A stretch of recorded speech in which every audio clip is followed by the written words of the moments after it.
नमस्कार. मी शिर्डीतून पत्रकार सतीश वैजापूरकर बोलतो आहे. टक्के टोनपेमध्ये आपलं स्वागत आहे.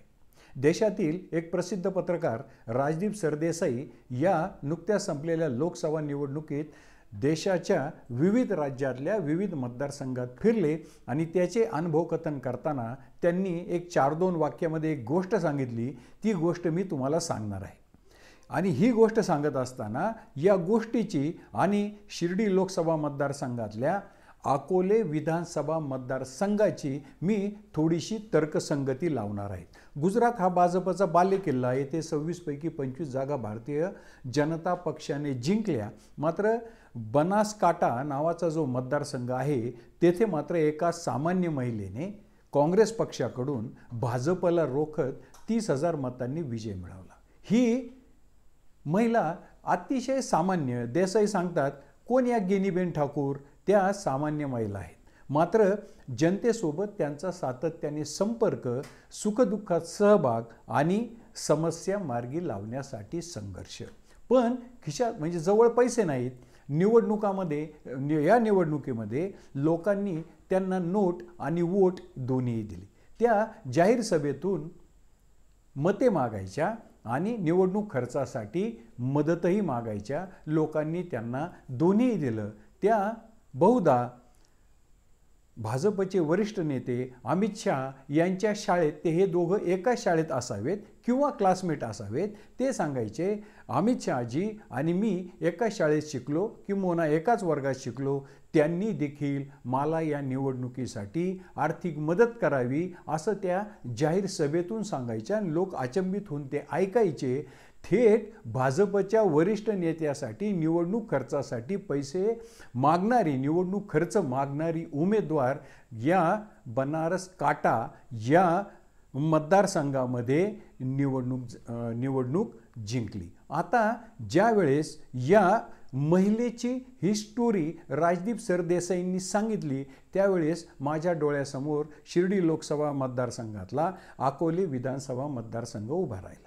या अकोले विधानसभा मतदारसंघामध्ये 30 वर्षे माजी मंत्री, ज्येष्ठ नेते मधुकर पिचड हे 30 वर्षे मंत्री होते. त्यांचे चिरंजीव आमदार होते. आता तेथे अजित पवार गटाचे डॉक्टर किरण लामटे आमदार आहेत. सीताराम गायकर हे तिथले ज्येष्ठ नेते आहेत. म्हणजे यापूर्वीचे खासदार सदाशिव लोखंडे यांच्या मागेही अशी तगडी फौज उभी होती. या उलट या तालुक्याचे भूमिपुत्र असलेले भाऊसाहेब वाकचौरे यांच्या प्रचारार्थ शिवसेनेचे नेते खासदार संजय राऊत यांची एक सभा सोडली तर एकही सभा झाली नाही.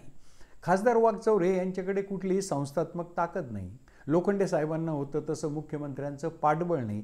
थोडक्यात प्रेम वगळता जनतेला देण्यासारखं काहीच नाही. मात्र खासदार असताना 15 वर्षापूर्वी त्यांचं होम ग्राउंड, त्यांची जन्मभूमी असलेल्या या तालुक्यात त्यांनी बऱ्याचशा गावात मंदिरांना सभामंडप दिले आणि या 10 वर्षामध्ये त्यांनी जनतेसोबत संपर्क तोडला नाही. ते अकोल्याला जात राहिले, लोकांच्या सुखदुःखात सहभागी होत राहिले.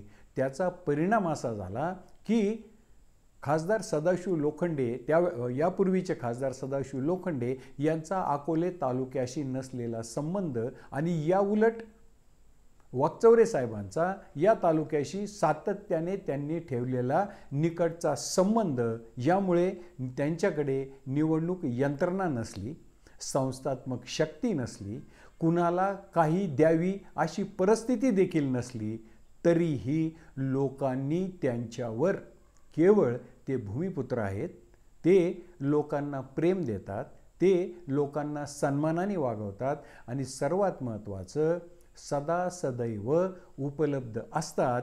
याच मुद्द्यावर त्यांना अकोले तालुक्याने तब्बल 54,000 मतांची आघाडी दिली. ही आघाडी आणि उर्वरित अन्य तालुक्यामध्ये लोखंडे साहेबांना मिळाली आघाडी, यामध्ये जवळपास 1.5 पावणे 2 पटीचा फरक होता. म्हणजे एकट्या अकोले तालुक्याने केवळ आपला उमेदवार म्हणून, आपल्याला प्रेम देतो, स्नेह देतो, संपर्क ठेवतो म्हणून कुठलीही शक्ती नसताना आपला उमेदवार म्हणून, भूमिपुत्र म्हणून ही किमया करून दाखवली. म्हणून या निवडणुकीच्या राजकारणामध्ये जनसंपर्काला, जनतेची कामे प्रामाणिकपणे करण्याला मुद्दा क्रमांक 1 जनसंपर्काला, मुद्दा क्रमांक 2 जनतेची कामे प्रामाणिकपणे मार्गी लावणे, मुद्दा क्रमांक 3 सामान्य जनतेसाठी सहजपणे उपलब्ध असणे, सहज खाली अंडरलाईन, या 3 मुद्द्याला सुद्धा महत्त्व असतं. हे गनिबेन ठाकूरांनी गुजरातेत त्यांच्या बनासकांठा मतदारसंघात आणि शिर्डीमध्ये खासदार भाऊसाहेब वागचौरे यांनी अकोले तालुक्यात दाखवून दिलं.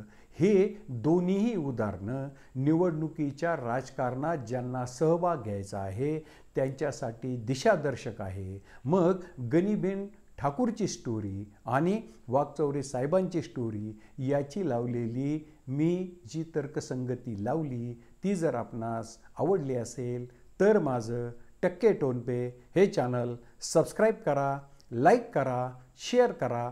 जय हिंद, जय महाराष्ट्र.